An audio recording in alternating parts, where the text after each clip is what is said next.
அது வந்து கண்டிப்பா ஏற்றுக்கொள்ள முடியாது. பிரதானத்துவம் இந்த கூட்டத்துக்கு கூட்டப்பட்டது. ஏன் இவ்வளவு பெரிய ஒரு கன்ஃபியூஷன்? நான் ரொம்ப சிம்பிளான ஒரு கொஸ்டின். அவருக்கு வேற எந்த விதமான ரைட்ஸும் கிடையாது. நேர்பட பேசு நிகழ்ச்சிக்கு உங்கள் அனைவரையும் அன்போடு வரவேற்கின்றேன். இன்றைய நிகழ்ச்சியில் நாம் பாதிக்க இருக்கக்கூடிய தலைப்பு எம்ஜிஆரினுடைய பிறந்த நாள். எம்ஜிஆருக்கு புகழஞ்சலி செலுத்திய மோடி, விஜய். பிரதமர் வீடியோவே வெளியிட்டிருக்கிறார். விஜய் அவர்களும் பெரிய அளவில் பாராட்டி பதிவிட்டிருக்கிறார். ஆகவே இதை மையமாக வைத்தே அதிமுகவை வசப்படுத்தும் வியூகமா மோடி அவர்கள் விஜய் அவர்களினுடைய இந்த பாராட்டுரைகள் வந்து வசப்படுத்துகிற வியூகமா, இந்த பொருளை தான் நம்ம விவாதிக்க இருக்கிறோம். நான் கருத்துரையாளர்களை உங்களுக்கு அறிமுகம் செய்து விடுகிறேன். அரசியல் விமர்சகர் வழக்கறிஞர் அக்னீஸ்வரன் அவர்கள் வணக்கம். முன்னாள் எம்பி திரு கே.சி. பழனிசாமி அவர்கள் வணக்கம். அரசியல் விமர்சகர் ரவீந்திரன் துரைசாமி அவர்கள் வணக்கம். மூத்த பத்திரிகையாளர் தரசு ஷியாம் அவர்கள் இணைந்திருக்கிறார். வணக்கம் ஷியாம். ஷியாம், உங்களிடமிருந்தே தொடங்குறேன். எம்ஜிஆர் அவர்களை பாராட்டுவது, பொதுவாக எல்லாருமே பாராட்டி பேசுவது என்பது வழக்கமாக இருக்கிறது. ஆனால் இப்போ ரஜினி அரசியலுக்கு வந்தாலும் எம்ஜிஆரை புகழ்ந்து பேசுவது, கமல் நான் எம்ஜிஆர் ஆட்சி கொடுப்பேன் அப்படின்னு சொல்றது, விஜயகாந்த் வந்த பிறகும் எம்ஜிஆரை பற்றி பேசுவது, இப்போ விஜய் பேசுறார், பிரதமர் பேசுகிறார். அப்படின்னா இது என்ன கணக்கு? ஏன் எல்லாரும் எம்ஜிஆரை குறிவைக்கிறாங்க? அதுக்கு என்ன கணக்கு இருக்கு? எம்ஜிஆர் இல்லாத போது அதிமுக ஓட்டு வங்கியில் ஒரு பகுதியாவது வர வேண்டும் என்கிற தேர்தல் கணக்கு தான். பொதுவாக இதை நம்ம அரசியல்ல பார்க்கலாம். எம்ஜிஆர் அவர்கள் மறைந்து போய் எவ்வளோ வருடங்கள் ஆகிவிட்டன. 1987 அவர் இயற்கை எழுதியது. அதற்கு பிறகு எத்தனையோ பிறந்த நாட்கள் வந்திருக்கின்றன. இப்போது சமீப காலமாகத்தான் இது மாதிரியான பாராட்டுகள், அதாவது அரசியல் ரீதியாக விஜயகாந்த் எடுத்த முயற்சி, கமல் எடுத்த முயற்சி வேறு. பதவியிலே இருக்கிற பிரதமர் அவர்கள் இப்படியான ஒரு வீடியோ வெளியிடும் போது அது கண்டிப்பாக அந்த வாக்கு வங்கியை ஏதாவது ஒரு வகையிலே நம்மால் பெற முடியுமா என்கிற ஒரு கணக்கு தான். அப்படி பெற முடியுமா என்பது ஒரு கேள்விக்குறியான விஷயம். என்ன காரணம்னா, எம்ஜிஆரோட வாக்கு வங்கி, அதிமுக என்று பொதுவாக சொன்னாலும் அது எம்ஜிஆர் வாக்கு வங்கி தான். அந்த வாக்கு வங்கியை பின்னாட்களில் ஜெயலலிதா அவர்கள் பராமரித்தார். அப்போ எம்ஜிஆர் வாக்கு வங்கினா என்ன என்பதை முதல்ல புரிஞ்சுக்கணும் எல்லாருமே. எம்ஜிஆர் வாக்கு வங்கி என்ன என்பதை எம்ஜிஆரே சொல்லியிருக்காரு. மேக்மில்லன் பதிப்பகம் அந்த காலத்தில் ரொம்ப புகழ்பெற்றிருந்தாங்க. அவங்க பெரும்பாலும் பெரிய அளவுக்கான ஆங்கில புத்தகங்களை தான் போடுவாங்க. முதல்ல என்னாச்சுன்னா, ஒரு 78 அந்த 79 காலகட்டம், நாங்கள்லாம் பத்திரிகையாளராக அப்போ தான் ஆகிறோம். சுனில் கவாஸ்கரை பற்றி ஒரு புக்கு போட்டாங்க வட இந்தியாவில். அதுக்கு போட்டியாக இங்கே தென்னிந்தியாவில் எம்ஜிஆரை பற்றி ஒரு புத்தகம் போடணும்னு சொல்லி ஒரு அமைச்சர் மூலமாக எம்ஜிஆரோட அப்பாயின்மெண்ட் கேட்டு அவருக்கு ரொம்ப பிடிச்சிருந்துச்சு அந்த ஐடியா. சரி, நானே தகவல்லாம் தரேன் அப்படின்னு சொல்லி ஒரு ஆட்டோபயோகிராஃபி மாதிரி கூப்பிட்டு அவர் விருந்தெல்லாம் கொடுத்து மார்னிங் பிரேக்ஃபாஸ்ட்லாம் கொடுத்த பிறகு, நான் யாருங்கிறத நீங்க புரிஞ்சுக்கிடணும், என்னோட அரசியல் வெற்றி என்னோட ஓட்டு வங்கி என்னங்கிறத அப்படியே சொல்றாரு அவர். பதிவு இருக்கு. என்னுடைய ஓட்டு வங்கி எதுன்னா, ரொம்ப ரொம்ப ஏழை எளிய ஜனங்கள் ஒன்று. இரண்டாவது, நான் என் வாழ்க்கையில் அல்லது எனது பட உலகில் வகித்த கதாபாத்திரங்கள், என் வாழ்க்கையில் நான் அடைந்த பாடங்கள், இதன் மூலமாக அவர்களுக்கு என்ன செய்ய முடியும். இந்த ரெண்டே பாயிண்ட் தான், வேற பாயிண்டே கிடையாது. இதை மனதில் வைத்துக்கொண்டு எனது பயோகிராஃபியை தொடங்கலாம், நான் டேப் பண்ணி அனுப்புறேன்னு சொல்லி கடைசியில் அந்த முயற்சி வெற்றியே பெறல. என்ன காரணமோ மேக்மில்லன் பதிப்பகம் பின்வாங்கிருச்சு. ஆனால் எம்ஜிஆரின் வாக்கு வங்கி என்பது என்ன என்றால், அவரது வாழ்க்கையில் அவர் சந்தித்த பிரச்சனைகள் அல்லது அவர் நேரடியாக பார்த்த விஷயங்கள் அவர் மனதை பாதித்தது ஒன்று. அவரது திரைப்படங்களில் அவர் வைத்த பாத்திரங்கள் மூலமாக அவர் சொன்ன கருத்துகள் இரண்டு. எல்லாமே மிக சாமானியர்களுக்கான பலன் தரக்கூடிய திட்டங்களாக இருக்கணும். இதுதான் அவரோட வாக்கு வங்கி. இந்த வாக்கு வங்கியை யார் உருவாக்கினாலும் அது எம்ஜிஆர் வாக்கு வங்கியா தான் நம்ம கொள்ளணும்.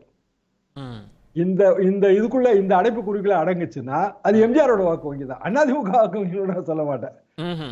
ஷியாம், இதை ரொம்ப சரியா நுணுக்கமா பிரதமர் புரிஞ்சுகிட்ட மாதிரி தெரியுது. அவருடைய பாராட்டுரையில் சொல்றார், ஏழைகளுக்கு அதிகாரம் அளிக்கிற, நீங்க சொன்ன மாதிரி அந்த முயற்சி, சிறந்த சமுதாயத்தை உருவாக்குற அந்த முயற்சி, இந்த ரெண்டுலையும் நான் பெரிதும் ஈர்க்கப்பட்டுள்ளேன் அப்படின்னு சொன்னார். அதற்கு முன்பு அண்ணாமலை அவர்கள் சொல்றார், எம்ஜிஆர் என்னெல்லாம் கனவு கண்டாரோ அதை தான் மோடி அவர்கள் நிறைவேற்றி கொண்டிருக்கிறார்கள். அப்படின்னா இப்ப எம்ஜிஆர் வாக்கு வங்கின்றது அதிமுகவுக்கு தானே பாத்தியப்பட்டது. அதுல எப்படி ஷேர் வேணும்னு விஜயோ பாஜகவோ நினைக்க முடியும்? என்ன காரணம் அதுக்கு? அதிமுகவுக்கு தான் பாத்தியப்பட்டது. ஆனால் அந்த வாக்கு வங்கி அதிமுகவிட இப்போது ஏதாவது ஒரு வகையில் தேய்மானம் அடைஞ்சிருக்குன்னு இந்த தலைவர்கள் நினைக்கிறாங்க.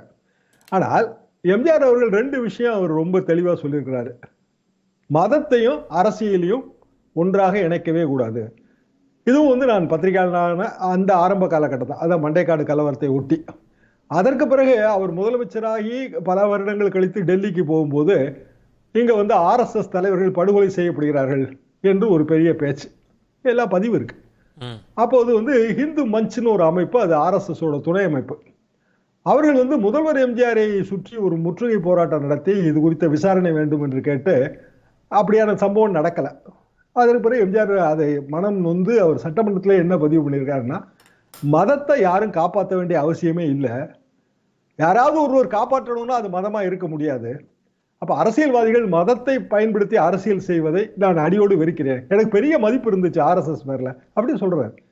ஆனால் அது வந்து இந்த சம்பவத்தின் மூலமாக தகர்ந்து விட்டது. அப்போ எம்ஜிஆரின் உள்ள கிடைக்க என்பது மத ரீதியாக அரசியல் வந்து முயற்சிகள் இருக்கக்கூடாது. அதே நேரத்தில் ஏழை எளிய மக்களுக்கு, சாமானியர்களுக்கு அவரோட திட்டங்கள் பயன்பெறணும். அப்போ மோடி அவர்கள் ஏழை எளியவர்களுக்காக பாடுபடுகிறார், அது எம்ஜிஆரோட வாக்கு வங்கி, அதை நான் எடுத்துக்கொள்ள வேண்டும் என்று மோடி அவர்கள் அல்லது அண்ணாமலை அவர்கள் நினைக்கிறார்கள் என்றால் மத அரசியல் இருந்து அவங்க வெளியில வரணும். அப்பதான் அது சாத்தியப்படும், அப்பதான் வசப்படும்.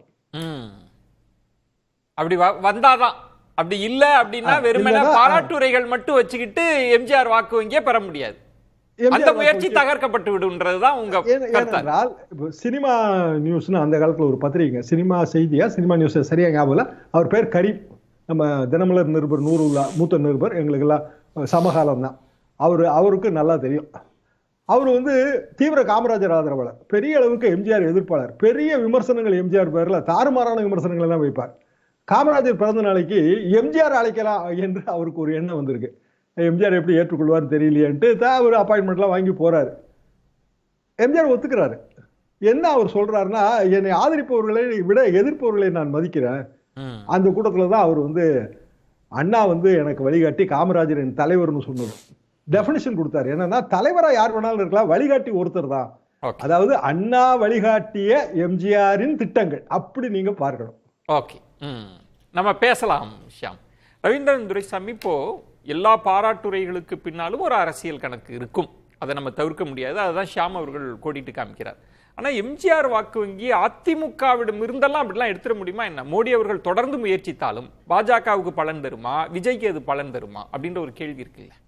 அதாவது ஷியாம் அண்ணன் சொன்னது உண்மைதான். RSS பற்றி எம்ஜிஆர் கடுமையாக பேசுனது, டெல்லியில் நடந்தது, பொன்னுட்டு ராமச்சந்திரன் இருக்கும்போது என்ன நடந்தது யாதுங்கிறதெல்லாம் உண்மைதான். ஆனால் அதற்கு முன்னாடியே மண்டைக்காடு அமைதி கூட்டத்துக்கு வரும்போது ஐயா தாளிங்க நாடார் எம்ஜிஆர்கிட்ட கடலில் போய் குளிக்காண்டான்னு சொல்கிறதுக்கெல்லாம் ஒரு கவர்மெண்ட், நீங்கள்லாம் ஒரு சீஃப் மினிஸ்டர், என்னங்க நீங்கள் இதுக்காக நாங்கள் இந்த மாவட்டத்தோடு வந்தோம், உங்கள் போலீஸை போக சொல்லுங்கள், இந்த மாவட்டத்தில் யார் மிஞ்சிரா பார்த்துக்கலான்னு எம்ஜிஆர்கிட்ட நேரடியாக சவால் விட்டார்.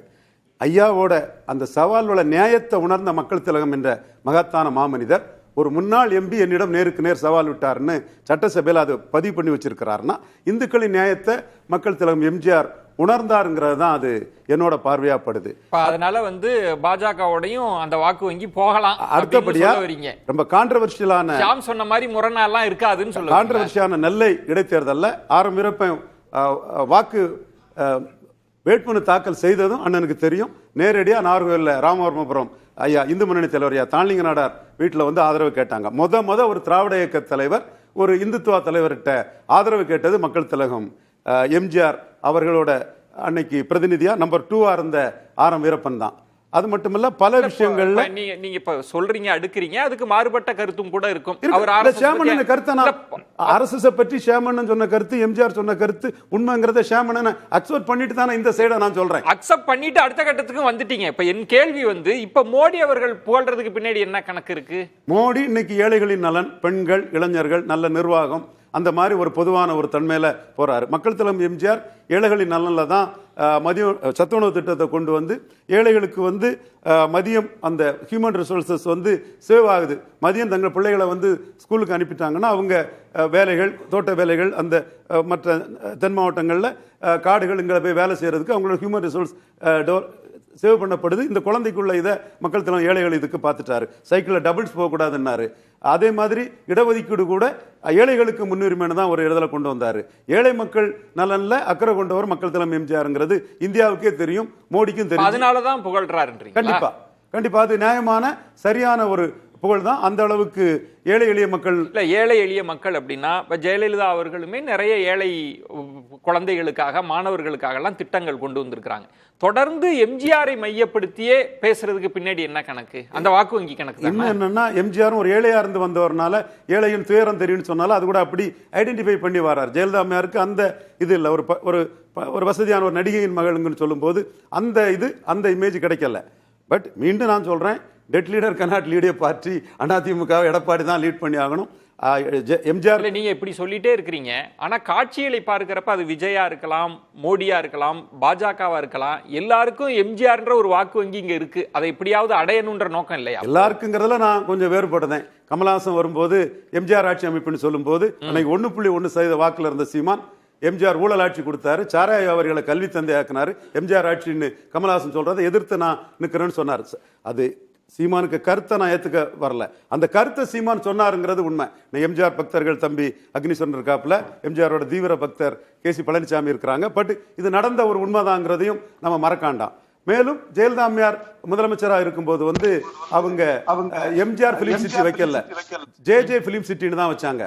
அதுதான் எம்ஜிஆர் மீண்டும் தூக்கி விட்டது. கலைஞரே மீண்டும் பிறகு எம்ஜிஆர் நீங்க சொல்றது இப்ப நீங்க ஒன்று சொல்றீங்க, சீமானவர்கள் வெளிப்படையாகவே எதிர்த்து பேசி வாக்கு வங்கியை உயர்த்தினார்லாம் சொல்றீங்க. கேள்வி என்னன்னா, இப்ப விஜய் அவர்களோ மோடி அவர்களோ தொடர்ந்து பாராட்டி பேசுவதனோட அர்த்தம் என்ன? நஷ்டம் இல்ல. எம்ஜிஆர் சொல்றதுல எந்த நஷ்டமும் இல்ல. சும்மா பேசி வைப்போன்ற லாபம் கிடைச்சா நல்லதுதான். எம்ஜிஆர் சைது துரைசாமி அவரும் ஒரு எம்ஜிஆர் தொண்டர் தான் இவர மாதிரி. அவரோட வேண்டுகோள் படி சென்னை சென்ட்ரலுக்கு எம்ஜிஆர் பேரை வச்சிருக்காருன்னா எம்ஜிஆருக்கு ஒரு பெரிய நினைவு சின்னம், பெரிய புகழஞ்சலி. அது வச்சார் மோடிங்கிறது கிடைக்கும் போது மோடிக்கு அதுல ஒண்ணு நஷ்டம் இல்ல. ஒரு குட்வில் கிடைக்கலாம், கிடைக்கலனாலும் அதுல ஒண்ணு நெகட்டிவ் இல்ல. பெரிய அரசியல் ராஜதந்திர கணக்கு ஒண்ணு இல்லன்றீங்களா? ஒரு நல்ல எதிர்ப்போட்டு இல்லாத ஒரு கலைஞர் மாதிரி எதிர்ப்போட்டு கிடையாது. இப்ப ஸ்டாலினுக்கு எதிர்ப்போட்டு இல்ல. இது நிறைய பேருக்கு புரியல. எம்ஜிஆருக்கு எப்படி எதிர்ப்போட்டு இல்லையோ அதே மாதிரி முக ஸ்டாலினுக்கு இப்ப எதிர்ப்போட்டு இல்ல. இதுவும் ஒரு உண்மை நிலைமை கரண்ட் பொசிஷன்ல. சோ ஒரு எதிர்ப்போட்டு இல்லாதவர், எல்லா மக்களாலும் நேசிக்கப்பட்டவர், யாருக்கு எதிராட்டும் இப்போ நீங்க சொல்றீங்க எதிர்ப்பு ஓட்டே இல்ல அப்படின்னு. அப்படி ஒரு எந்த ஜாதிக்கு எதிராட்டும் செயல்பட்டவர். அப்படி ஒரு தலைவரை இன்னொரு கட்சியிலிருந்து நீங்க பாராட்டி பேசுறீங்க அப்படின்னா அந்த கிரெடிட் யாருக்கு போய் விழுவும்? எந்த அக்கவுண்ட்ல போய் விழுவும்? ஏடிஎம்கே அக்கவுண்ட்ல தானே. இல்ல, ஏடிஎம்கே தன்மையெல்லாம் மாறி போச்சு. எம்ஜிஆர் அனைத்து ஜாதிகளுக்கும் பொதுவான இருந்தாரு. ஜெயலலிதாவே அப்படி இருக்கல. தெருக்கல்ல ஜாதி பேர் வைக்க கூடாதுன்னாப்ல. சிவகங்கை மாவட்டத்தில் உள்ள பெரும்பான்மை சமுதாயமான முத்திரையர் சமுதாயத்தின் உணர்வை மதித்து அவர் மாவட்டத்துக்கு தலைவர் பேர் வச்சதால வைக்கல. ஜெயலலிதா எம்ஜிஆர் கொள்கையெல்லாம் காத்துல பறக்க விட்டுட்டு வந்ததுமே மாவட்டத்துக்கே ஜாதி பேர் வச்சாங்க. சோ எம்ஜிஆர் வேற, ஜெயலலிதா வேற. அந்த எம்ஜிஆருக்கு தலைமை அனைத்து ஜாதிகளுக்கும் பொதுவான தலைமை, ஜெயலலிதாவுக்கு தலைமை பேக்கிங் கம்யூனிட்டி பொலிட்டிக்ஸ். அந்த பேக்கிங் கம்யூனிட்டி பொலிட்டிக்ஸ் இன்னைக்கு எடப்பாடிக்கு பெரிய ஒரு வினையா இருக்கு. நீங்க அண்ணாமலை 2 ஜாதி கட்சின்னு அடிக்கிறாரு. நீங்க சொல்றது நீங்க ஒரு நுணுக்கமான இடம் சொல்றீங்க. எம்ஜிஆர் அவர்களை புகழ்ந்து பேசுவதனால அந்த கிரெடிட் ஏடிஎம்கேக்கு போறது இல்ல, அதனால துணிஞ்சு பேசுறாங்க, பாராட்டுறாங்கன்னு பேசுறவங்களுக்கு நஷ்டம் இல்ல, கெயின் கிடைச்சா லாபம். எம்ஜிஆர் யாரோட எதிர்ப்பும் இல்லாத ஒரு எளிய மக்களின் தலைவர். ஓகே, கேசிபி இப்போ மோடி அவர்கள் விஜய் அவர்கள் மாநாட்டின் போது இங்கே விசிகே சார்ந்த செய்தி தொடர்பாளர் கடுமையான ஒரு சொல் பதத்தை பயன்படுத்தினார், கூத்தாடி அப்படின்ற ஒரு பதம். அது பெரிய விவாத பொருளாச்சு. அன்றைக்கு கொடுத்த விமர்சனத்துக்கு அவர் இன்றைக்கு எம்ஜிஆர் மூலமாக பதில் தருவது. விஜய் அவர்கள் மீண்டும் மீண்டும் எம்ஜிஆரை புகழ்ந்து பேசுறது, எம்ஜிஆர் ஆட்சின்னு பேசுவது, பாஜகவினர் எம்ஜிஆர் ஆட்சியை தான் மோடி அவர்களே கொடுக்குறாங்கன்னு பேசுவது. இது என்ன கணக்கு அப்படின்ற ஒன்று. ரவீந்திரன் துரைசாமி அப்படிலாம் ஒன்றும் கிடையாது, நெகட்டிவ் ஓட்டு கிடையாது, அதனால பாராட்டுறாங்கன்றது எப்படி புரிஞ்சுக்கிறது? அதாவது எம்ஜிஆருடைய கொள்கைகளும் அதிமுக கட்சியினுடைய கொள்கைகளும் கடவுள் மறுப்பு இல்லை. திமுகவும் அதிமுகவும் திராவிட கட்சிகள் தான். ஆனா திமுகவுக்கு எங்க கொள்கைகள்ல மாறுபடுது? கடவுள் மறுப்புங்கிறது அதிமுக இல்ல. எம்ஜிஆருக்கே அது உடன்பாடு இல்லாதது. அவரே வெளிப்படையாக கோயில்களுக்கு சென்றார். அதே போல திமுகவும் ஒன்றே குலம் ஒருவனே. அது இப்ப அண்ணா அவர்களே அண்ணா தானே சொல்றாரு ஒன்றே குலம். சொன்னாலும் கூட வெளிப்படையாக ஒரு கட்சியினுடைய தலைவர் கோயிலுக்கு போறது அப்படி. இப்ப கலைஞர் காலத்துல அந்தியூர் செல்வராஜ் அமைச்சராக இருந்தவர் பண்ணாரியில குண்டம் மிதிச்சதுக்காக அமைச்சர் பதவியிலிருந்து நீக்கப்பட்டார், நெற்றியில பொட்டு வைத்து கொண்டு வந்ததற்காக. அப்ப அந்த தீவிர இதில் கடவுள் மறுப்பு, கடவுள் எதிர்ப்பு இல்லை. அதே மாதிரி பிராமணர் எதிர்ப்பு பெரிய அளவுல அதிமுகவில் இல்லை. இந்த ரெண்டுமே இன்றைக்கு மத்தியில் ஆளுற பாஜகவினுடைய டார்கெட் என்ன? இருக்கிற திமுகவை அகற்றணும், அவர்கள் ஆட்சிக்கு வரணும். எம்ஜிஆருடைய வாக்கு வங்கி என்பது திமுகவுக்கு எதிரான வாக்கு வங்கி. அவங்களுக்கு கன்வீனியன்ட் என்ன? அந்த எம்ஜிஆர் சித்தாந்தங்கள்ல தமிழ்நாடு ஒரு திராவிட பூமியா இருக்கிறதுனால இந்துத்துவ ஐடியாலஜியிலையோ இந்துத்துவ தலைவர்களையோ தமிழ்நாட்டில் அடையாளம் காட்டி அவர்களை வளர்க்க முடியாது. மோடி என்பதும் கூட பார்த்தீங்கன்னா ஒரு நெகட்டிவ் இமேஜா தான் வந்து ப்ரொஜெக்ட் ஆயிருக்குது. அப்போ அவங்களுக்கு பாசிட்டிவா மக்கள் விரும்பக்கூடிய, மக்கள் ஏற்றுக்கொள்ளுகிற தலைவர். ஆனால் அதே சமயத்தில் கொஞ்சம் அவர்கள் சித்தாந்தத்துக்கு சூட் ஆகிற மாதிரி அப்படின்னு எடுத்தீங்கன்னா அவங்க 2 பேரை வச்சிருக்காங்க. ஒன்று திருவள்ளுவர். அப்ப தமிழ்நாட்டில் வந்து அந்த மொழிப்பற்று இருக்கு பாருங்க, அதற்கு வந்து அவங்க திருவள்ளுவரை பயன்படுத்திக்கிறாங்க. ஃப்ரீக்வெண்டா அதிகமா பாஜக பயன்படுத்துறது திருவள்ளுவரை. அதே அளவுக்கு அரசியல் தலைவர்கள்ல அவங்க பயன்படுத்திக்கிறது வந்து புரட்சி தலைவர் எம்ஜிஆர். அப்ப அவர்களது நோக்கம் என்பது அதிமுக வாக்கு வங்கியை அவர்கள் கைப்பற்றி கொள்ள வேண்டும் என்பதுதான் அவங்க நோக்கமா இருக்கு. அதே இது நீங்க அண்ணாமலை ஒண்ணு சொன்னாருன்னு சொன்னீங்க, எம்ஜிஆர் எதையெல்லாம் கனவு கண்டாரோ அதையெல்லாம் அப்படின்னா தமிழ் இழந்த எம்ஜிஆருடைய கனவு. 10 ஆண்டு காலம் மத்திய அரசாங்கம் தமிழ் ஈழத்தை கொடுத்துருச்சா? நீங்க செய்யாததை கேக்குறீங்க. அரசியல்வாதிகள் பொறுத்த வரைக்கும் செஞ்சதை தானே கோடிட்டு காமிப்பாங்க. இதெல்லாம் அவர்களது தவறான புரிதல்னு சொல்றேன். அவங்க எந்த டைரக்ஷன்ல வர்றாங்க, எந்த இடத்துல அவர்கள் தவறாக புரிந்து கொண்டு இருக்கிறார்கள்ங்கிறதுக்கு சொல்றேன். இப்ப நீங்க சொல்வது ஆனா ஒரு இடத்துல ஈழம் தமிழ் நான் சீமான் பத்தி சொன்னாரு, நான் அதுக்கு பதில் சொல்றேன். தமிழ் ஈழம் எம்ஜிஆருடைய கனவு. அப்ப எம்ஜிஆர் கனவை மோடி நிறைவேற்றுகிறார்னா எப்ப தமிழ் ஈழத்தை இந்திய அரசாங்கம் அமைத்து தர போகிறது? இப்ப நீ ஒரு கேள்வி கேட்கறீங்க. ஆனால் பாஜகவினுடைய நோக்கம்ன்றது அதிமுக வாக்கு வங்கியை நம்ம பக்கம் திருப்புற, அதுதான், அதுக்காக தான் பாராட்டுறாங்க. ஆமா, ஒன்று. இரண்டாவது, அதிமுகவினுடைய அடிப்படை கொள்கையே சாதிக்கும் மதத்திற்கும் அப்பாற்பட்ட கட்சி அதிமுக. இது எம்ஜிஆருடைய கொள்கை. ஆனா பாரதிய ஜனதா கட்சியினுடைய கொள்கை என்ன? சாதி அரசியல், மதவாத அரசியல். அப்ப அவர்களது முயற்சி பலிக்காது என்பதற்காக நான் இந்த 2ஐயும் சொல்றேன். ஓகே, ஒரு சுருக்கமாக ஒரு விஷயத்தை அவர் அதுக்கு சேர்த்தே பதில் சொல்லட்டும். இல்ல இல்ல இருங்க, சீமானை பத்தி இவர் ஒண்ணு சொன்னார் இல்லையா? சீமான் வந்து எம்ஜிஆரை எதிர்த்தார்னு, அதனால 8% உயர்ந்தாரு நடிக்கிறார். எம்ஜிஆர் வாக்கு வங்கியை வெற்றிகரமாக அபகரித்தவர் சீமான். எப்படி? யாருங்க பிரபாகரன்? யார் பிரபாகரன்? தமிழ்நாட்டுக்கு பிரபாகரனை அறிமுகப்படுத்தியது யார்? பிரபாகரனை ஆதரித்தது யார்?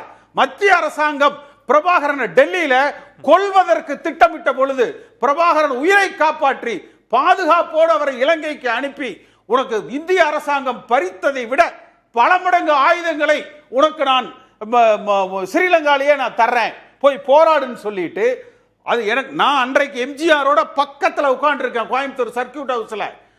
பிரபாகரன் இங்க உண்ணாவிரதம் இருக்கிறார், டிஜிபி மோகன்தாஸ் லைன்ல வர்றாரு. எம்ஜிஆர் சொன்ன வார்த்தை நான் சாட்சி.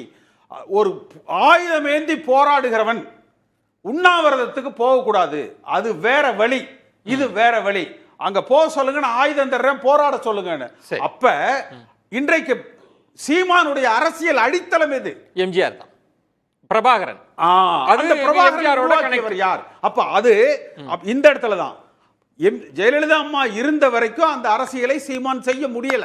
அவர் எப்ப 2011 இலை மலர்ந்தால் ஈழம் மலரும்னு சொல்லி அதிமுகவோட ஒட்டி வந்து அந்த ஈழ அரசியலை கையில எடுத்து அதிமுக காலத்துல தான் தமிழகம் எங்கும் பிரச்சாரம் செய்யக்கூடிய, ஏன்னா ஜெயலலிதா அம்மா சொல்லி நான் சீமானுடைய கூட்டங்களை ஒருங்கிணைச்சேன் அன்றைக்கு 2011.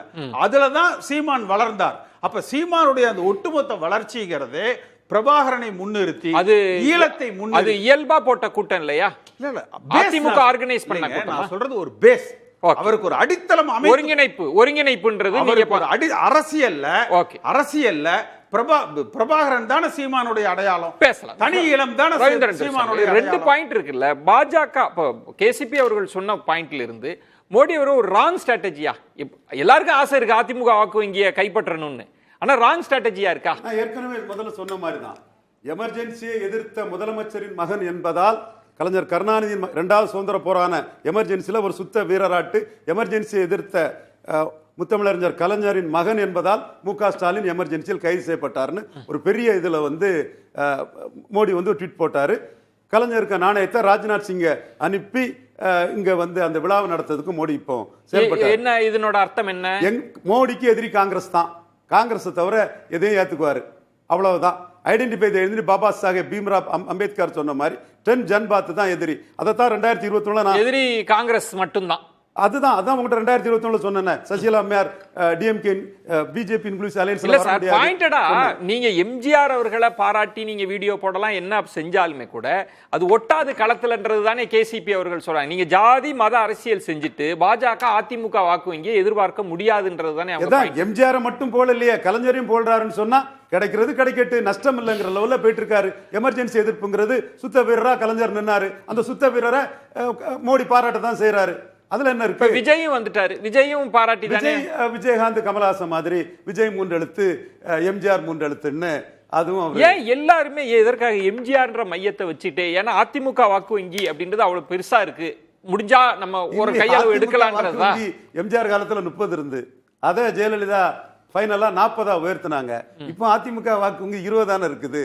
ஜெயலலிதா வீரப்பன் கொள்ளக்காரன் பலவீனமா இருக்கிறாங்க, ட்ரை பண்ணலாம். கருணாநிதிக்கும் ஜெயலலிதாவுக்கும் என்ன பேரு நீ கேட்டவர்ல, ஜெயலலிதா உயிரோடு கேட்டவர்ல 8% எடுத்து வச்சிருக்காரு. இப்போ ரவீந்திரன் துரைசாமி அவங்க சொல்ற ஒரு இடம்ன்றது பலமாக இருப்பதனால் எல்லாரும் வசப்படுத்த ட்ரை பண்ணல, பலவீனமா இருக்கு அதனால ட்ரை பண்ணி பார்க்கலாம், ஒன்னும் நட்டம் இல்ல அதுக்காக எல்லாரும் ட்ரை பண்றாங்க அப்படின்றது. அத பலவீனமானவங்களே சொல்லலாமா பலவீனமா இருக்குன்னு? 272 இந்திய நாட்டில் 2024 நீங்க எடுக்கணும் பாராளுமன்ற தேர்தலில். நீங்க என்ன முழு பலத்தோட இருக்கிறீங்களா? நீங்க என்ன இன்னொரு கட்சியை பலவீனமா இருக்குன்னு குற்றம் சாட்டுக்கு சொல்றது? அது உங்க கணக்கே தப்பு கணக்கு இல்ல. அவரு ஆதாரத்தோட தானே பேசுறாரு. ஜெயலலிதா அவர்கள்ட்ட இருந்தப்ப அதிமுக வாக்கு வங்கி என்ன, இப்ப எவ்வளவு வாக்கு வங்கி இருக்குன்றது தானே அவர் சொல்றாரு. கரெக்ட். எத்தனை வழக்குகள் இருந்தது, எத்தனை தலைவர்கள் உருவாகி இருக்கிறார்கள், எந்த தலைவர் உருவாக்கி விட்டாரோ அந்த தலைவர் பாஜகவில் இன்றைக்கு பிரதமராக முடிந்ததா, ஜனாதிபதியாக முடிந்ததா? மரியாதைக்குரிய மூத்த அமைச்சராக இருந்த எல்கே அத்வானி எங்கே இருக்கிறார்? அரசியல் இதெல்லாம் சகஜம் சார். ஆனாலும் அந்த அரசியல் கட்சி இயங்க வேண்டும், அப்படித்தானே? மாபெரும் சபைதரில் நீ நடந்தால் உனக்கு மாலைகள் விழ வேண்டும், மாற்று குறையாத மன்னவன் நீ என்று போற்றி புகழ வேண்டும். இன்னைக்கு மோடியே புரட்சி தலைவர் எம்ஜிஆர் போற்றி புகழ்றார்னா எதுக்காக? உண்மையான பாசம் அல்ல. அதை போத புரிஞ்சுக்கிறோம். நாம் எல்லோரும் இந்துக்கள் தான். ஆனால் எல்லோரும் இந்துக்களாக இருந்தாலும் கருவறைக்குள் போய் சாமியை தொட முடிகிறதா? அதுபோல்தான் எம்ஜிஆருடைய பக்தர்கள் மட்டும்தான் அதிமுக என்கின்ற கருவறைக்குள் வர முடியும் என்பது என்னுடைய அசைக்க முடியாத நம்பிக்கை. அங்கு பிரச்சனை இருக்கா? இருக்கு. ட்ரை பண்ணி நட்டம் இல்லன்றார், பெருசா லாபம் நட்டம் இல்ல, அதனால கலைஞரையும் புகழ்வாங்க, எம்ஜிஆரையும் புகழ்வாங்க. இந்த டைம் ஏடிஎம்கே பலவீனமா இருக்கு, ட்ரை பண்ணி பார்ப்போம், அதான் கணக்கு. அவ்வளவுதான். அதுக்கு பேர் என்னன்னு கேட்டீங்கன்னா, அரசியலில் நிறத்தை எந்தெந்த மரத்துக்கு ஏற்றார் போல நாங்கள் கலைஞரையும் புகழ்வோம், புரட்சி தலைவர் எம்ஜிஆரையும் புகழ்வோம். நான் என்ன கேட்கிறேன், புரட்சி தலைவர் எம்ஜிஆரையும் புகழ்றீங்களே, அதே அதிமுகவினுடைய பொதுச் செயலாளராக ஆளுமை மிக்க தலைவராக இருந்த அம்மையார் ஜெயலலிதா அம்மா அவங்களும் மறைஞ்சிட்டாங்கல்ல. அம்மா ஜெயலலிதா அம்மா புகழையும் பாடிட்டு போங்களே, அங்க மட்டும் ஏன்? இதுதான் ஓரவஞ்சனை. இவர்களுடைய நோக்கம் என்பது எல்லாவற்றையும் சார், உலகத்திலேயே நீங்க இந்திய நாட்டினுடைய பாரத பிரதமர் நரேந்திர மோடி அவர்கள் இன்னைக்கு இவர் புகழ்றாரு, புரட்சி தலைவர் எம்ஜிஆர் புகழ்றாருன்னா நீங்க புகழ்ந்துதான் சாமி ஆகணும். வேற வழி இல்ல. வேற வழி இல்ல. தமிழ்நாட்டில் கால் பதிக்க வேண்டும் என்றால் நீங்கள் திராவிடத்தை எதிர்ப்பீங்களா? ஆனா திராவிட தலைவரை புகழ்வீங்களா? அவங்க சொல்றாங்களே, எம்ஜிஆர் எங்க அண்ணாமலை பல பேட்டிகள்ல சொல்றாரு, எங்களோட ரொம்ப நெருக்கமா இருக்கிறாரு எங்களுக்கு, அதனால நாங்க அவரை புகழ்றோம் அப்படின்ற. அதத்தான் அண்ணன் கேசிபி அண்ணா இன்னைக்கு சரியான எம்ஜிஆர் உடைய பக்தன் மட்டுமல்ல, வாரிசு மாதிரி இன்னைக்கு கேட்டார்ல, ஈழம் மலர்ந்ததா? மலர முடியுமா? மலர்வதற்கு துணிச்சல் உண்டா? அந்த சிந்தனையாவது உங்களுக்கு ஏறுமா? ஏறினால் தந்தை பெரியாரை நீங்கள் விமர்சனம் செய்ய வைப்பீர்களா? நாம் தமிழர் கட்சியை வச்சு. நாம் தமிழர் கட்சி ஆரம்பிக்கிற போது தந்தை பெரியாரின் படம் அன்றைக்கு தேவைப்பட்டது. இன்றைக்கு பாஜக ஆரிய சித்தாந்தத்தை புகுத்துவதற்காக இன்றைக்கு அவரே நாம் தமிழர் கட்சி தலைவர் இன்னைக்கு அதை நிந்திக்கிறார்னா, ஒருவேளை நாளைக்கு காங்கிரஸ் கட்சி வந்துருச்சுப்பா, அப்ப வீர சவார்கரை திட்டுவாரா? என்ன சார் அரசியல் நிலைப்பாடு? ரவீந்திரன் துரைசாமி, இப்ப இந்த கணக்கெல்லாம் எப்படிதான் புரிஞ்சுக்கிறதுன்றது? இது இப்போ ஈரோட்டிலே தம்பி சொல்றேன், ஈரோட்டிலே சீமான் பட்டேலோட பாட்டேன் வாவுசி தியாகம் குறைஞ்சதா, வாவுசிக்கா இந்திய அளவில் இல்ல, நீ கேட்கறதுக்கு வாய்ப்பு இருக்குது. இல்லப்பா, கேசிபி அவர்கள் சொன்னது சீமான் அவர்களுமே எம்ஜிஆரோட பேஸ்ல தான் அவருடைய உண்மைதான். கட்சியே KCP இருக்கின்ற சொன்னது உண்மைதான். அப்ப அதிமுகவை பலவீனப்படுத்துற என்ன சீமானுக்கு இருக்கின்றது? எம்ஜிஆர் பிரபாகரனுக்கு உதவுனது உண்மைதான். யாழ்ப்பாணத்தில் எம்ஜிஆருக்கு செல இருக்கிறது உண்மைதான். அதெல்லாம் கேசிபி சொல்ற அந்த பாயிண்ட் வந்து இல்ல அவர் என்ன சொல்ல சுந்தரம்பிள்ளை சபாரத்னம் வந்தார், அவர் என்ன சொல்ற, கேசிபி அவர்கள் சொன்னது எம்ஜிஆர் அவர்களை எதிர்த்து வளர்ந்தவர் அல்ல சீமான், எம்ஜிஆரோட அந்த பேஸ்ல நின்னுதான் வளர்ந்தவர்ன்ற. நீங்க சொன்னீங்கல்ல எம்ஜிஆருக்கு எதிரான ஒரு வாக்கு வங்கி எல்லாம் இருக்கு, அது இல்லன்னு மறுத்தார். அது கமலஹாசன் எம்ஜிஆர் ஆட்சின்னு சொல்லும்போது வெளிப்படையா தான் சீமான் சொன்னார். இந்த ஸ்டேட்மெண்ட் சீமான் சொன்ன ஸ்டேட்மெண்ட் தான் 1.1 இருந்தவர், அதுக்கு பிறகு தான் 3.8க்கு உயர்ந்தார், இப்போ 2.2க்கு உயர்ந்திருக்காங்கிறது உண்மை. அது தமிழ் அடையாளங்கிற அடிப்படையில் பிரபாகரனையும் சீமான் வந்து ஏத்துக்கிறார். இப்போ தம்பி சொன்னதுக்கு நான் சொல்லிடுறேன், பாஜக தூண்டின்னு சொல்றாரு. இந்த தேர்தல் களத்துக்குள்ள பட்டேலுக்கு இந்த அளவு புகழ் இருக்கு, என் பாட்டை வாவுசிக்கலன்னு சீமான் கேட்பாரு. சிவாஜியோட என் பாட்டை கூட கேட்க சொல்றாரு பாருங்க, கேட்பாரு. ஆனா அவர் இன்னும் கேட்கல. அப்போ தந்தை பெரியாரை பற்றி இப்படி பேசுங்கன்னு சொன்னவரும் அண்ணனா இருப்பாரோ? மருதுபாண்டியருக்கு ஏன் இல்லங்கிறது கேட்பாரு. இது இல்ல எது கேட்டதான் சொல்றேன், எது வேணாலும் கேட்கலாம் சார். நான் ஒரு பாயிண்ட் இல்ல அவர் சொன்ன அந்த பாஜக சென்ட்ரிக்கா சொன்னார் இல்லையா, அது இல்லன்னு சொல்ல மத்திய அரசையும் மாநில அரசையும் எதிர்த்து தான் சீமானுங்க களத்துல நிற்பாரு. என்னால நிக்க முடியுதுங்கிற பெரிய ஹீரோ எடப்பாடி ஓடிட்டாரு. ஒரு பாயிண்ட் தானே சார், சீமான் நிற்பாரு. அதைத்தான் தம்பி ஷியாம் அவர்கள் சொன்னதுதான், நீங்க அரசியல்வாதிகள் புகழுரைக்கு பின்னால் ஒரு அரசியல் கணக்கு அது ஒர்க் அவுட். இப்போ பேசுனதுல இருந்து அது ஒர்க் அவுட் ஆகாதுன்ற ஒரு கணக்கு இருக்குல்ல. நீங்க அப்படி எம்ஜிஆரை வசப்படுத்திட முடியாது, அந்த வாக்காளர்கள் அப்படி வந்துட மாட்டாங்க. எம்ஜிஆரை வசப்படுத்துங்கிறதா நோக்கமா இருந்தா எமர்ஜென்சி எடுத்த சுத்த வீரர் கலைஞர்ங்கிறத ஏன் போட போறாரு? அவருக்கு காங்கிரஸ் தாங்க எதிரி.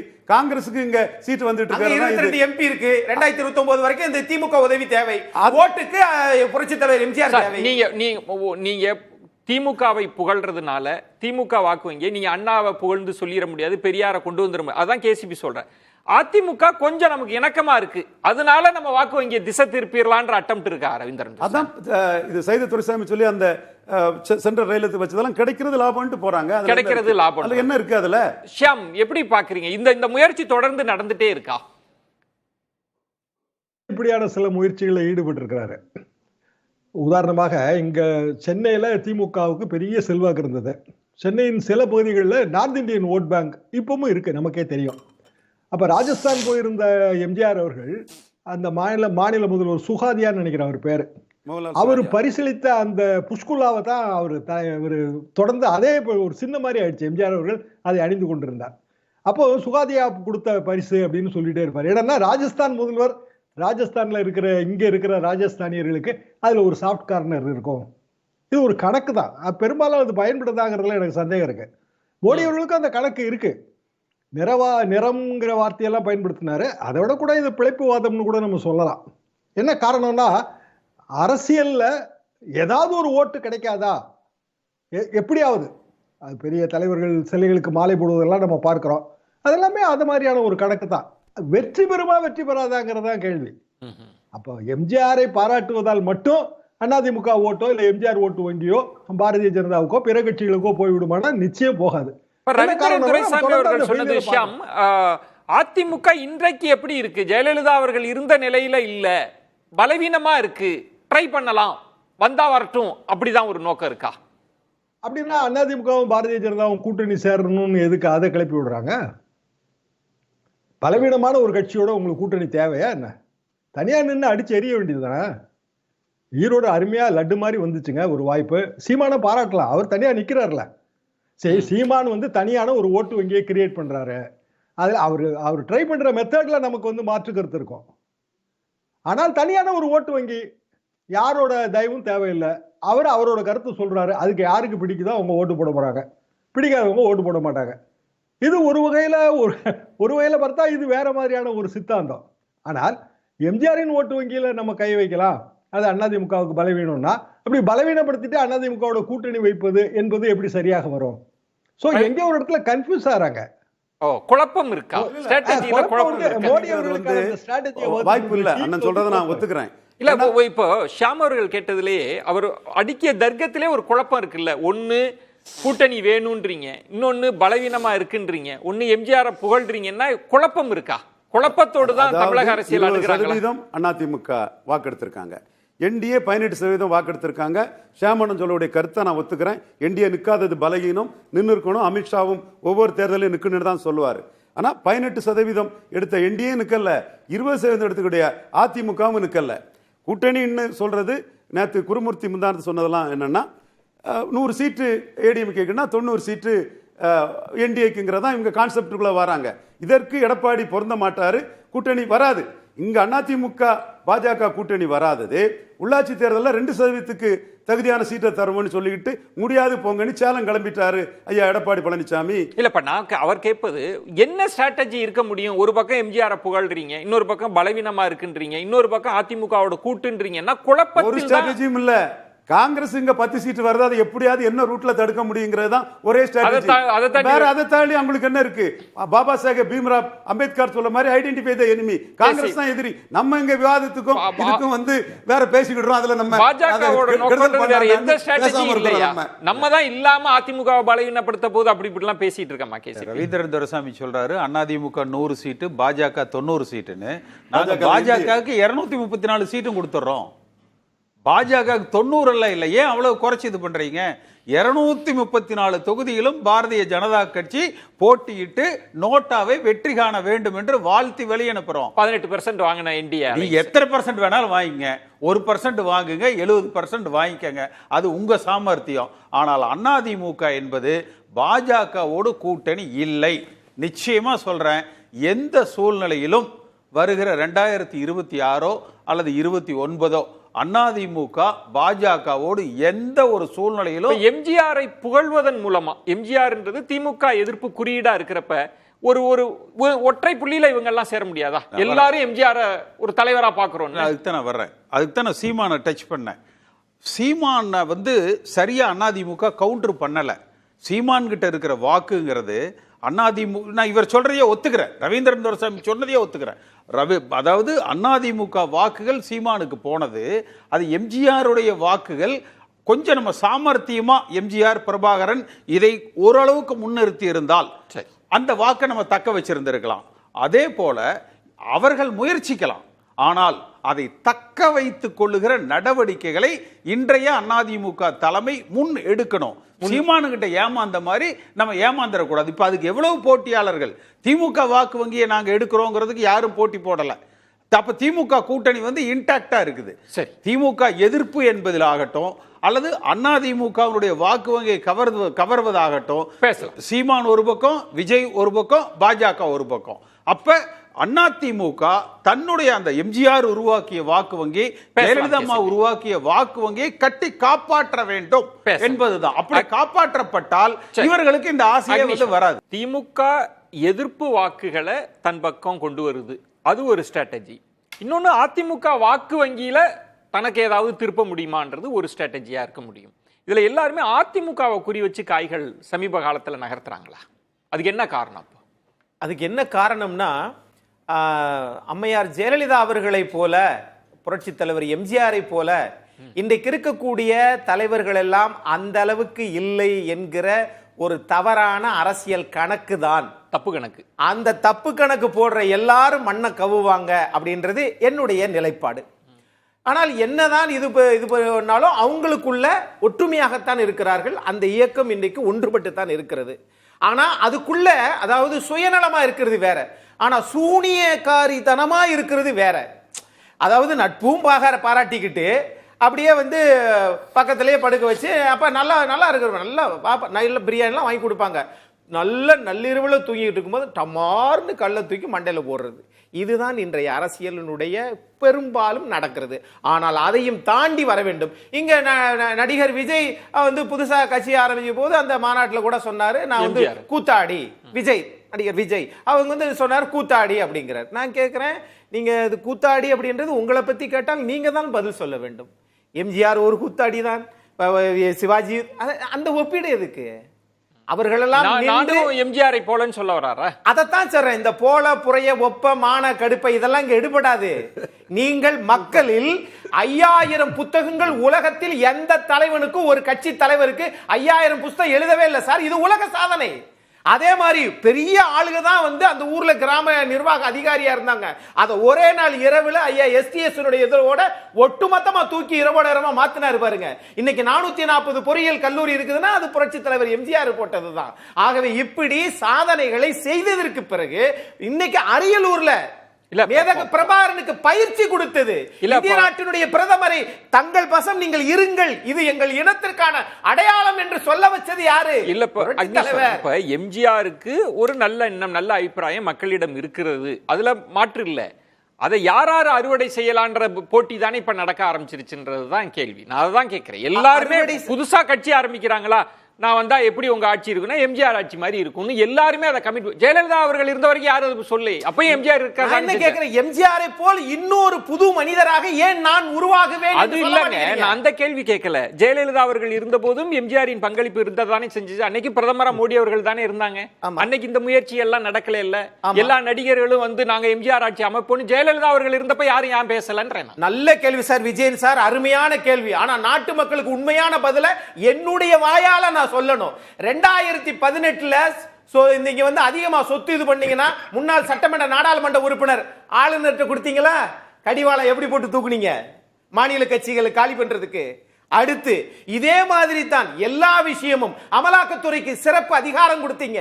அப்போ என்னன்னு கேட்டீங்கன்னா, ஒரு கட்சி ஆண்டாண்டு காலமாக மக்களுக்கு நல்லது செய்து அதுக்காக திராவிட கட்சிகள் எல்லோரும் நல்லவையே பயணிக்கிறார்கள், அந்த ஆதாரமும் கொடுக்க மாட்டேன். ஆனால் 100 ஆண்டு கால வளர்ச்சியில் தமிழ்நாடு முன்னேறி இருக்கு. அந்த முன்னேற்றத்தை அறுப்பதற்கு, கருவறுப்பதற்கு இன்னைக்கு திராவிட சித்தாந்தமே தப்பு அப்படின்னு கொண்டு வந்தீங்கன்னா அது எடுபடாது. நீங்கள் வெறும் பேச்சால வேணால் இருக்கலாம். ஷாம், இப்போ ஜெயலலிதா அவர்கள் இருந்தபோது கருப்பு எம்ஜிஆர் அப்படின்னு ஒட்டி ஜெயலலிதா அவர்கள் கடுமையான எதிர்வினை ஆற்றின ஒரு சம்பவமும் நினைவுக்கு இருக்கு. ஏன் அதற்கு பிறகு எல்லாருமே இப்போ எல்லாரும் எந்த உங்க ஆட்சி எப்படி இருக்கும்னா எம்ஜிஆர் ஆட்சி மாதிரி அப்படின்னு சொல்றதன் அர்த்தம் என்ன? அதிமுக தான் வீக் டார்கெட்னு அவங்க தப்பு கணக்கு போடுறாங்களா? இதை எப்படி புரிஞ்சுக்கிறது? அரசியல்ல வெற்றியாளர்களை சொந்தம் கொண்டாடுவதுங்கிறது நம்ம இயற்கையா பாக்குறதாங்க. சினிமா உலகத்திலேயே எம்ஜிஆர் சொந்தம் கொண்டாடினாங்கல்ல. நாங்கள் டூரிங் டாக்கீஸ் வச்சிருந்தப்ப காந்தாராவ் அப்படின்னு ஒரு தெலுங்கு ஸ்டார், அவர் சண்டையெல்லாம் போடுவார். அவர் படம் வரும்போது நாங்கள் என்ன டைட்டில் போடுவோம்னா ஆந்திர எம்ஜிஆர்னு டைட்டில் போடுவோம். ஆனால் அது ஓடிச்சான்னா அது ஓடவே இல்லை. 1.5 நாள் தான் ஓடும். எம்ஜிஆர் படம் நம்ம டூரிங் டாக்கீஸில் 7 நாள் ஓடும். எதுக்காக நான் சொல்ல வரேனாங்க, இது இயல்பு. இதை தவிர்த்து தான் நம்ம பார்க்கணும். அப்போ எம்ஜிஆரை சொந்தம் கொண்டாடுபவர்கள் பெரியாரை எதிர்க்க முடியாது. என்ன, நான் பாரதிய ஜனதா தான் சொல்றேன், நான் சீமான சொல்லலை. பெரியாரை ஏன் எதிர்க்க முடியாது? ஈரோடு மாவட்டம் பெரியார் நூற்றாண்டு விழாவில் கொண்டு வந்தது யாரு? பெரியாரோட தமிழ் எழுத்து சீர்திருத்தத்தை அமல்படுத்தியது யாரு? அப்போ எம்ஜிஆர் பெரியாரை பிரிக்க முடியாது, எம்ஜிஆர் அண்ணாவை பிரிக்க முடியாது, எம்ஜிஆர் திராவிட சித்தாந்தங்களை பிரிக்க முடியாது. அப்படியான சூழ்நிலையில் இதுக்கெல்லாம் முற்றிலும் எதிரான ஒரு கட்சி எம்ஜிஆர் பெயரை சொல்வதனால் அவர்களுக்கு பயனே இல்லை. அவர்களது சித்தாந்தத்திற்கு ஓட்டு வங்கியை தேடணும், திரட்டணும். அது வந்து பொருத்தமாக இருக்கும்.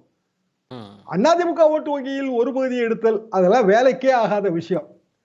அப்ப ஏன் இந்த முயற்சினா, இது மாதிரியான முயற்சிகள் தொடர்ந்து அரசியல்ல நடந்துகிட்டே தான் இருக்கு. பொன்மன செம்மலின் அம்சமாக மோடியை கண்டோம்டா, இது முருகன் காலத்துல போட்ட பாடல்.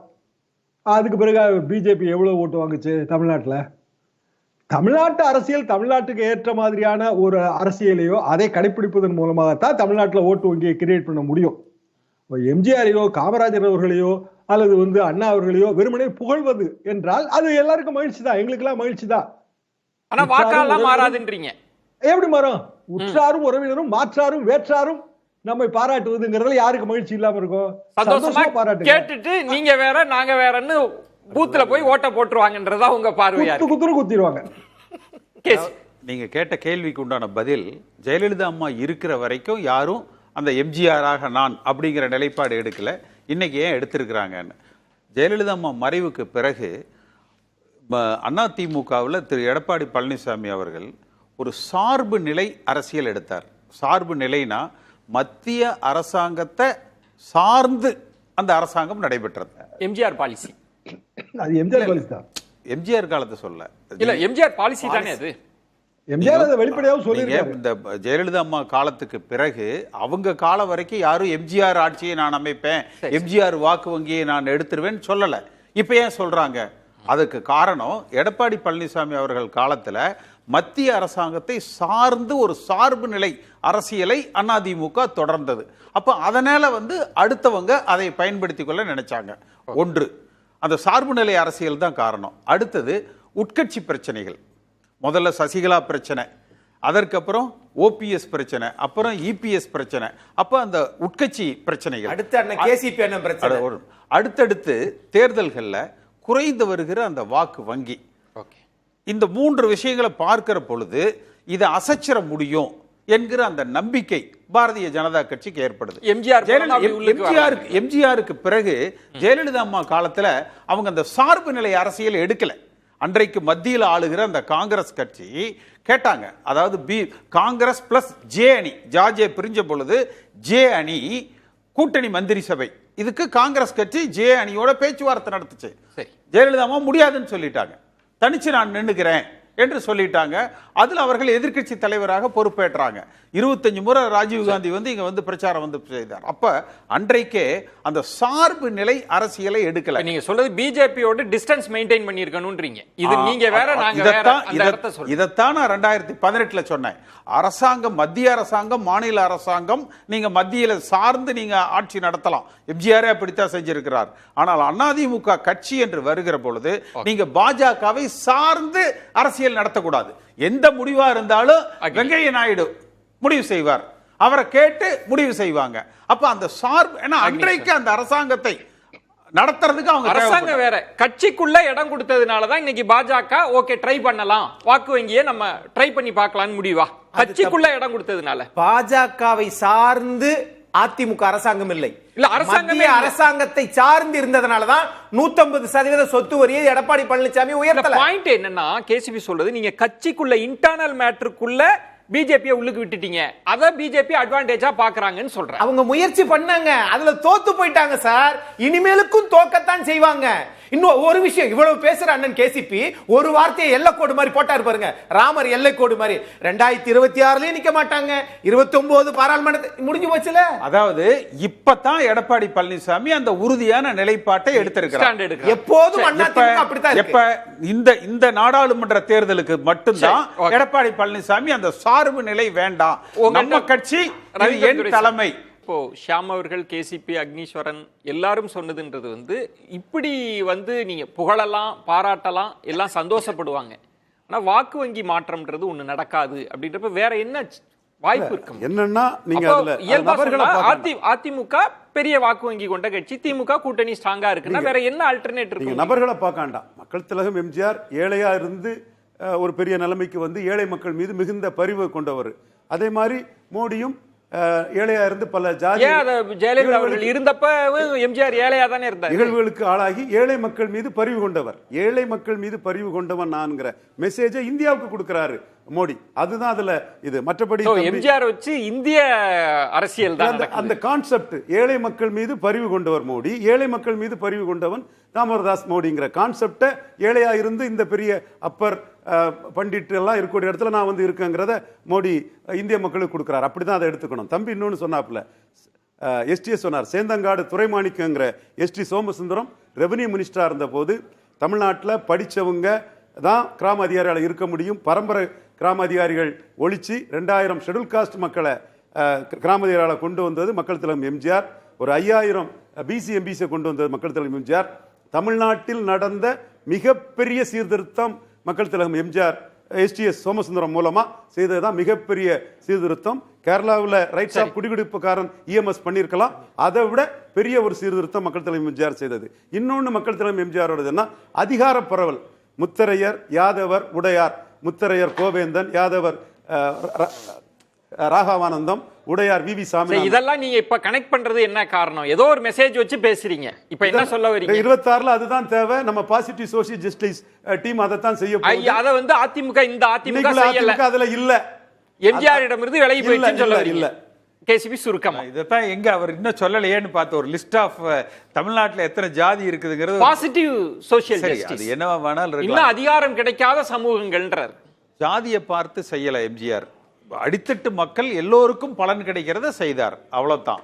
அது போற போக்குல இன்னொன்னு வேற சொன்னார், எதிர்ப்பே இல்லாத தலைவராக இன்றைக்கு ஸ்டாலின் திகழ்கிறார் என்று சொன்னார். ஆனால் ஒட்டுமொத்த தமிழ்நாட்டு மக்களுடைய எதிர்ப்பை மிக குறுகிய காலத்துல பெற்ற ஒரு முதலமைச்சராக திரு ஸ்டாலின் இருக்கிறார்.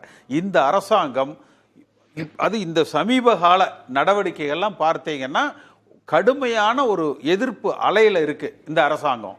அதனாலதான் அதுக்கான மேண்டேட் 26ல தான் நமக்கு தெரியும் இல்லையா? இல்ல நீங்க கருதலாம், உங்க பார்வையை நான் என்னுடைய பார்வை மக்கள் மன்றத்துல ஒரு அதிகமான விமர்சனங்களுக்கு இந்த அரசாங்கம் ஆளாயிருக்கு. ஆனால் அவர்களது ஒரே பலம் அங்க கூட்டணி, இங்க அதிமுகவுக்கு உள்ள இன்னும் கொஞ்சம் கன்சாலிடேட் ஆகணும். அப்ப அந்த வாக்கு வங்கிகளை ஒருங்கிணைக்கணும், ஒன்றுபட்ட அதிமுக உருவாக்க. சொன்னது என்னன்னா, கலைஞர் மாதிரி எதிர்ப்பு இல்ல, மக்கள் தலைவர் எம்ஜிஆர் மாதிரி எல்லாத்துக்கும் பொதுவானவரா இருக்காருன்னு சொன்னேன். குறிப்பா தேவேந்திர குல வேளாளர் சமூக மக்கள் வாக்குகளை கலைஞர் சமூக நீதியை சூறையாடக்கூடிய அளவுக்கு இலவச வாக்காதான் கலைஞர் அதை கருதுவாரு. இன்னைக்கு இமானுவேல் சேகரனுக்கு அரசு விழா வச்சிருக்காரு. இன்னொன்னு, முதல் அரசியல் சட்ட திருத்தம் தந்தை பெரியார் கருத்துருவாக்கத்துல பெருந்தலைவர் காமராஜரின் அதிகாரத்துல நடந்தது. அத முதல் அரசியல் சட்ட திருத்தத்தின் மூலவர் காமராஜ் தாங்கிறத கலைஞர் ஒத்துக்கிடார். உண்மை, கலைஞர் ஒத்துக்கிடணும்னு அவசியம் இல்ல. ஸ்டாலின் அதை பண்ணிருக்காருன்னா எதிர்ப்புகளை டைலூட் பண்றாருங்கிற அந்த அர்த்தத்துல சொன்னேன். அதை புரிஞ்சுக்கணும் சகோதரர். சினிமால ஆந்திர எம்ஜிஆர் காந்தாரா, அரசியல்ல குஜராத் எம்ஜிஆர் மோடி, அப்படிதான் நம்ம பார்க்கணும். எம்ஜிஆரை அரசியலுக்கு பிற தலைவர்கள் பயன்படுத்த முடியாது. எம்ஜிஆர் சாட்டை எடுத்தா நம்பியார் அடிப்பாரு, அண்ணாமலை சாட்டை எடுத்தா தானே அடிச்சுக்குவாரு. இதுதான் நம்ம பார்த்துட்டு இருக்கிறோம். அப்ப இவங்க எப்படி எம்ஜிஆர் ஓட்டு வங்கி இவங்க வாங்குவாங்க? வாய்ப்பு இல்லை. ஆனாலும் ஏன் இந்த முயற்சி செய்யறாருன்னா, அவங்களுக்கு இங்க சொல்லிக்கிற மாதிரி தலைவர்களே இல்லை, அதான் உண்மை. அதற்காக அக்னீஸ்வரன் சுருக்கமா உங்களுடைய எதிர்பார்ப்பு அதிமுகவை நம்ம நிறைய வாக்கு வங்கி இருக்குது அப்படின்னு நினைக்கிறாங்க. வாக்கு வங்கி இருந்தாலும் அது அவங்க பிரச்சனை. அதுலயே நீங்க எல்லா இடத்துலயும் உங்களுடைய அதிகாரத்தை செலுத்தி இந்த உள்ள போன உடனே ஐசியூல படுக்க வச்சிருவாங்க. நல்லா தான் போயிருப்பாப்ல. அந்த மாதிரி அரசியல்ல ட்ரை எல்லாமே உண்டு இல்ல, சாமவேத தண்டம் எல்லாம் ட்ரை பண்ண மாட்டாங்க. சாமவேத தண்டம்னா தண்டத்தை மட்டும் தான் பயன்படுத்துறீங்க, நல்லதுக்கு பயன்படுத்துங்கன்னு கேக்குறோம். ஒண்ணு, அண்ணன் ரவீந்திரன் துரைசாமி எல்லா இடத்துலயும் அப்படியே கொஞ்சம் கொஞ்சமா கொளுத்தி போட்டு போயிருவாரு. ஆனால் அது ஏற்புக்கூடியதா சொல்றாரு, அதிமுக 2 ஜாதி கட்சியா போச்சு. நான் கேக்குறேன், அப்ப பாஜக ஒரே ஜாதி கட்சி தானே? அப்படித்தானே? அதனாலதான் நீங்க திரு அண்ணாமலை அவர்கள் வந்ததற்கு பிறகுதான் அங்க இருக்கக்கூடிய ஆரியர்கள் எல்லாரையும் ஓரங்கட்டிட்டாரு. அதனாலதான் ஹெச் ராஜா அவர்கள் அண்ணன் சீமானுக்கே ஆதரவு தெரிவிக்கிறாரு. புரிஞ்சுக்கிட்டீங்களா? சரி, அங்கதான் 2 ஜாதியா அக்னீஸ்வரன் வேற ஒரு சோசியல் இன்ஜினியரிங் கணக்க கொண்டு வராரு. தம்பியோட கருத்தை வரவேற்கிறேன். தம்பி சில விஷயங்களை பண்ணாதான் எல்லாத்துக்கும் அது உண்மைகள் தெரிய வரும். கலகம் பிறந்தாதான் நியாயம் பிறக்கும். தம்பிக்கு கருத்தை நான் வரவேற்கிறேன். சோசியல் இன்ஜினியரிங் இல்ல, சோசியல் ஜுவாலஜி, அதாவது பலதரப்பட்ட விலங்குகளை ஒரே இடத்துல சேர்க்கிறது. சரி, ஓகே, நன்றி. சிறப்பு விருந்தினர்களுக்கு நெஞ்சம் நிறைந்த நன்றிகளை தெரிவித்துக் கொள்கிறேன். மற்றொரு தலைப்புல சந்திக்கலாம். நன்றி, வணக்கம். என் கருத்து தான்